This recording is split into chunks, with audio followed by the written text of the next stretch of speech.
Une nouvelle année commence et qui dit nouvelle année dit nouveaux objectifs. Salut les investisseurs, je vais partager avec vous dans cette vidéo un petit résumé de ce qu'il s'est passé en 2023 dans mes investissements, mes business, ma vie personnelle. On verra si j'ai réalisé les objectifs que je m'étais fixés et je vais également vous partager mes nouveaux objectifs pour 2024. Partager avec vous ces nouveaux objectifs, c'est une façon de vous inclure un peu dans mon aventure sur les marchés financiers mais également dans l'entrepreneuriat de façon plus générale. Et c'est aussi une façon de m'obliger à atteindre ces objectifs. Car si je les partage ouvertement avec vous, eh bien je vais avoir ce sentiment de devoir tout faire pour ne pas vous décevoir. Donc ça ne peut m'apporter que de la motivation. Allez, on commence. Première chose positive, c'est le déménagement. Si vous me suivez depuis un petit temps maintenant, vous savez que je vivais à Dubaï, j'y ai vécu pendant 7 ans. Alors non pas parce que je voulais devenir un influenceur Instagram, mais parce que j'ai eu une offre d'emploi pour bosser dans l'aviation, boulot très bien payé qui m'a permis de voyager aux 4 coins du monde, et ça a été une incroyable expérience. J'ai fait ça pendant 4 ans, et puis les 3 années qui ont suivi, bien j'ai développé ma chaîne YouTube et des petits business en ligne, donc au total 7 ans, et je pense que c'était clairement la 7e année de trop.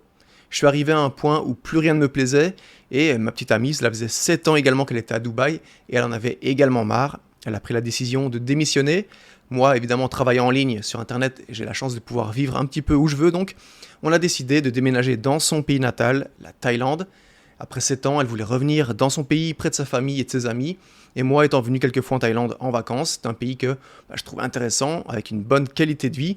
Donc on a fait les valises, et ça fait maintenant presque 1 an qu'on est à Bangkok. Et ce que je peux dire, c'est que tout se passe pour le mieux, donc gros point positif en 2023, ce changement d'environnement réussi. Un autre objectif que je m'étais fixé, c'était de continuer à faire des voyages en 2023, et malgré que cet objectif ait été atteint, cela a impacté ma performance et ma productivité.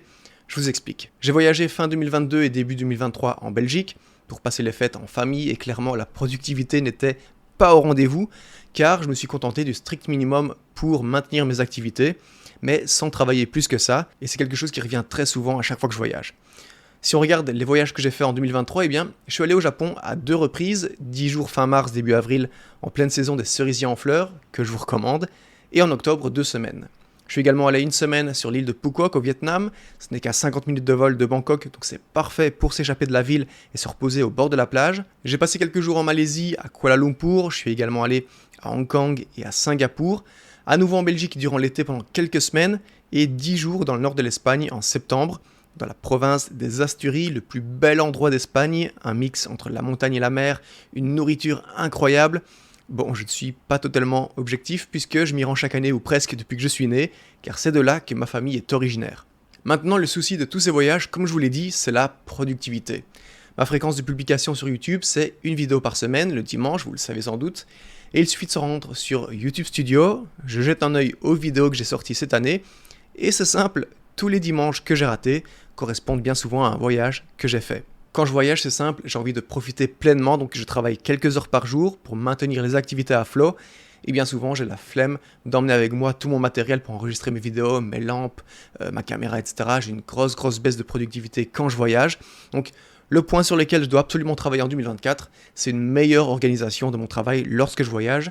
Si par exemple j'ai un voyage de prévu de 2 semaines, eh bien je vais travailler en amont pour enregistrer et planifier 2 vidéos d'avance, comme ça je ne loupe plus de sortie de vidéo le dimanche. Donc je m'engage envers vous à être mieux organisé et plus productif en 2024. On reste sur YouTube et point négatif, c'est la croissance de la chaîne qui ne grandit pas aussi vite que ce que j'aimerais. Et je pense que ça, c'est directement lié à la baisse de motivation que j'ai pu avoir en 2023. J'ai sorti moins de vidéos que prévu. Alors certes, on a dépassé la barre des 33 000 abonnés, ce qui est très bien, mais j'aimerais atteindre les 50 000, voire 60 000 cette année. Je vais redoubler d'efforts dans la fréquence de sortie des vidéos, mais également dans la régularité et aussi évidemment dans la qualité du contenu pour vous apporter un maximum de valeur. D'ailleurs, si vous regardez cette vidéo mais vous n'êtes pas encore abonné, vous pouvez le faire et vous abonner en un petit clic. Et dites-moi en commentaire quel type de contenu vous aimeriez voir plus souvent sur la chaîne. Un autre objectif que je m'étais fixé et qui est probablement la chose dont je suis le plus fier, ma plus belle réussite en 2023, c'est la sortie du programme OLT. Depuis presque 3 ans maintenant, je trade les options activement car je suis persuadé qu'une bonne stratégie d'options couplée à une stratégie d'analyse fondamentale peut battre les indices sur le long terme et surtout peut battre à plate couture une stratégie de stock picking, car la réalité, c'est qu'essayer d'acheter bas et revendre haut, ça ne fonctionne pas sur le long terme pour la plupart des investisseurs. Je vous garantis que vous allez sous-performer. Aussi, l'avantage des options, c'est que ça permet de tirer profit des marchés, que le marché grimpe, stagne ou baisse, et en appliquant une stratégie de vente d'options, on peut recevoir des primes allant de 1 à 3% du capital investi par mois, Pour être transparent avec vous, voici mes résultats de l'année 2023. J'ai obtenu en moyenne un rendement sur mon capital investi de plus ou moins 1,5% par mois, ce qui peut paraître peu mais qui accumulé sur l'année m'a permis d'obtenir une performance de plus 19,47% sur mon portefeuille et la majorité de cette plus-value est une plus-value encaissée. Et là vous allez me dire, mais Juan, tu as sous-performé le SP500. Et en effet, vous avez raison, si on regarde la performance du SP500 en 2023, celui-ci a fait plus 24%, ce qui fait que je suis 5 points en dessous. Mais comparer une seule année, ça n'a pas de sens, vous le savez. Ce qu'il faudrait faire, c'est comparer sur 5 ans, 10 ans pour avoir une plus grosse vue d'ensemble. Et on sait que le SP500 donne un rendement moyen annualisé autour de 9 à 10% sur le long terme. Donc mon objectif est de le surperformer. Et au final, surperformer une année, puis sous-performer une autre année, ça ne veut pas dire grand-chose. Il faut du recul et ça, seul le temps nous le dira. Mais je suis persuadé qu'avec ma stratégie d'option, si j'arrive à maintenir ce rendement moyen de 1,5% par mois que j'ai eu, eh bien je suis persuadé que j'arriverai à mon objectif sur le long terme. Bref, ce que je veux mettre en avant ici, c'est le fait qu'il existe plusieurs stratégies d'investissement sur les marchés financiers, qu'il faut trouver la stratégie qui nous convient le mieux. Il y a des stratégies d'action à dividendes, des stratégies plus passives orientées ETF. Personnellement, j'ai trouvé une stratégie qui me plaît, je pense que c'est ça le plus important, et surtout qui m'apporte des résultats depuis maintenant presque 3 ans. Et cette stratégie, bien, je veux continuer à l'appliquer à mon portefeuille. J'ai un portefeuille dédié aux options qui s'élève aujourd'hui à environ 100 000 $ et que j'essaye d'amener à un total de 200 000 $. C'est un objectif que j'aimerais atteindre le plus rapidement possible via 2 leviers. Premièrement, les apports personnels et deuxièmement, le réinvestissement de toutes les primes que je reçois chaque mois. Vous pouvez d'ailleurs suivre ce challenge 200 000 $ sur ma chaîne car je fais régulièrement des vidéos récap. Si les options sont encore méconnues pour vous, ce que je vous invite à faire, c'est de télécharger mon e-book qui est complètement gratuit et qui vous apprendra les bases des options et aussi qui vous montrera des exemples concrets sur ma stratégie. Le lien se trouve juste ici en dessous, en description. Et pour revenir à cet objectif de 2023 dont je suis le plus fier, c'est la sortie du programme OLT, mon programme sur les options, qui à travers de nombreuses heures et plus de 40 vidéos de formation vous forme sur ce que sont les options de A à Z, détaille étape par étape la stratégie que j'utilise au quotidien et qui me permet de réaliser entre 1000 et 1500 € de gains en moyenne chaque mois. Les membres qui rejoignent le programme acquièrent toutes les connaissances nécessaires et ont toutes les clés en main pour commencer à appliquer cette stratégie d'option et commencer à recevoir les premières primes en quelques semaines seulement. Cependant, je dois rester honnête avec vous, je tiens à préciser une chose, c'est que les options sont des produits dérivés qui ne sont pas faits pour tout le monde et il faut un capital de minimum 5 à 10 000 $ afin de pouvoir commencer à mettre en place cette stratégie. Si vous souhaitez jeter un œil au programme, le lien se trouve en description, vous y trouverez des témoignages des membres du programme qui sont plus que satisfaits et qui partagent le résultat sur le groupe privé où je suis disponible tous les jours, on échange tous les jours sur la bourse, sur des idées de trade, etc. et où je partage tous mes trades en temps réel. On a créé une communauté soudée d'investisseurs en options qui grandit de jour en jour et ça, c'est ce dont je suis le plus fier en 2023. Maintenant, quels sont mes objectifs en 2024 ? Eh bien, même si l'année passée, je m'étais dit que je n'allais pas me mettre d'objectifs chiffrés, je pense que ça vaut quand même le coup d'essayer, histoire de me donner un petit coup de pression positive et un bon coup de pied aux fesses dans le moment où j'aurai un petit peu moins de motivation. Et ce qui serait intéressant surtout de voir, c'est dans un an, si ces objectifs auront pu être atteints ou pas. J'ai noté ces objectifs sur un fichier Notion, au passage outil gratuit que je vous recommande. Je vais prendre ces objectifs devant les yeux et on peut voir ici que je les ai répartis selon différentes catégories. Alors première catégorie, contenu et réseaux sociaux, vous le voyez, je me suis fixé comme objectif chiffré d'atteindre les 50 000 abonnés sur YouTube. Alors je pense que pour y arriver, il n'y a pas 6000 solutions, c'est de poster régulièrement du contenu de qualité. Donc je me suis fixé comme un autre objectif, c'est un objectif qui est directement lié au premier, c'est de poster une vidéo par semaine en moyenne, donc 52 vidéos sur YouTube au total pour l'année 2024. Si j'arrive à en faire plus, éventuellement une vidéo supplémentaire de temps en temps le mardi, le mercredi ou jeudi, tant mieux. Mais je me fixe l'objectif d'en poster minimum 52 en 2024. L'autre objectif en termes de contenu, c'est de poster 100 contenus short, tout réseau confondu, donc Instagram, Twitter ou peu importe YouTube. Donc 2 par semaine en moyenne. Si j'arrive encore une fois ici à en faire plus que ça, tant mieux. Mais je me fixe l'objectif d'en faire minimum 100 sur l'année. Pourquoi du contenu short ? Tout simplement parce que le contenu short, ça permet de répondre à des questions très facilement, de donner des informations qui sont facilement consommables. Et surtout, étant donné que les réseaux sociaux se battent entre eux pour savoir qui va garder le plus longtemps l'attention des gens, ils mettent en avant les contenus short. Et donc, il y a des contenus short qui, pour je ne sais quelle raison, peuvent exploser et amener énormément de visibilité. Ça m'est arrivé justement en 2023, j'ai fait un contenu short de 50 secondes sur BlackRock qui en quelques semaines a fait plus de 130 000 vues, qui m'a apporté énormément de visibilité, énormément de clics sur mes liens, énormément d'inscriptions en affiliation et surtout plus de 500 abonnés. Donc je vais continuer le format short en 2024, minimum 100 contenus. Et autre objectif réseaux sociaux, c'est lancer un compte Twitter. Je suis pas le plus grand fan de Twitter, mais je pense qu'il y a quelque chose à aller chercher là-bas. Donc je vais lancer un compte Twitter. L'objectif sera d'atteindre 2000 abonnés sur l'année 2024.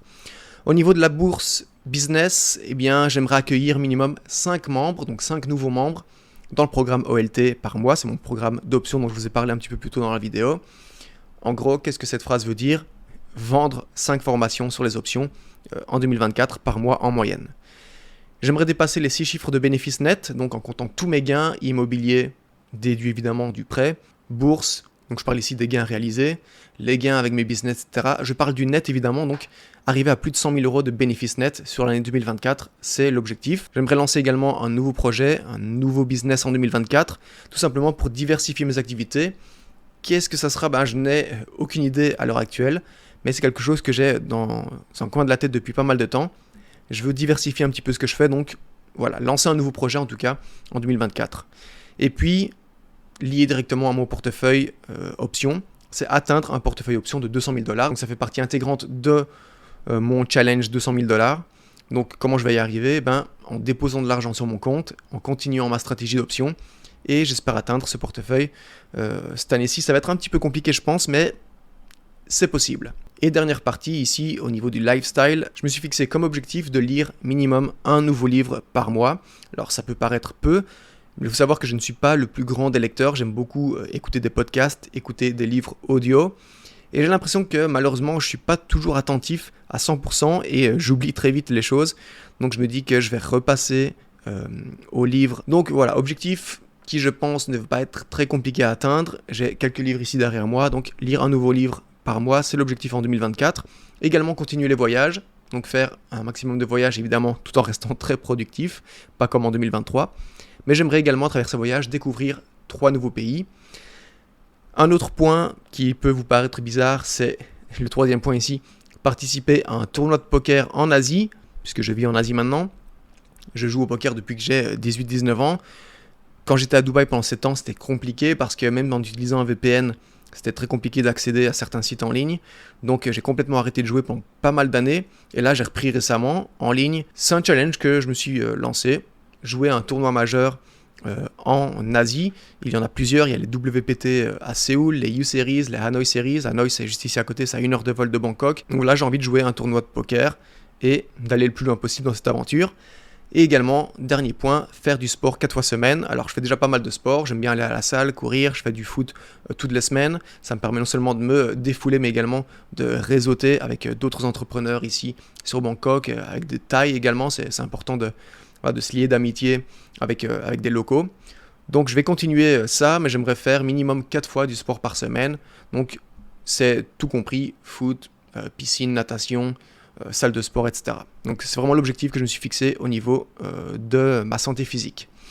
Et comme vous le voyez ici, la dernière phrase que j'ai notée, c'est pas d'objectif financier concret, car si j'atteins les objectifs ci-dessus, c'est-à-dire lancer des nouveaux business, poster les vidéos, développer les réseaux sociaux, si j'arrive à faire tout ça, je suis persuadé que le chiffre d'affaires et les bénéfices suivront. C'est tout pour cette vidéo, c'était les amis la première vidéo de l'année. Donc je vous invite à partager vos objectifs de 2024 ici en dessous dans les commentaires. Et je referai une vidéo récap en fin d'année, dans presque 1 an, 11 mois et 3 semaines, pour voir si j'ai atteint ces objectifs ou pas. Donc les amis, merci d'avoir regardé cette vidéo jusqu'à la fin. Si ça vous a plu, laissez un petit like, petit partage. N'hésitez pas à vous abonner évidemment pour soutenir la chaîne. Et je vous laisse maintenant avec 2 vidéos qui devraient vous intéresser. Ça parle de bourse. Et en attendant la prochaine, je vous dis salut. Ciao, ciao.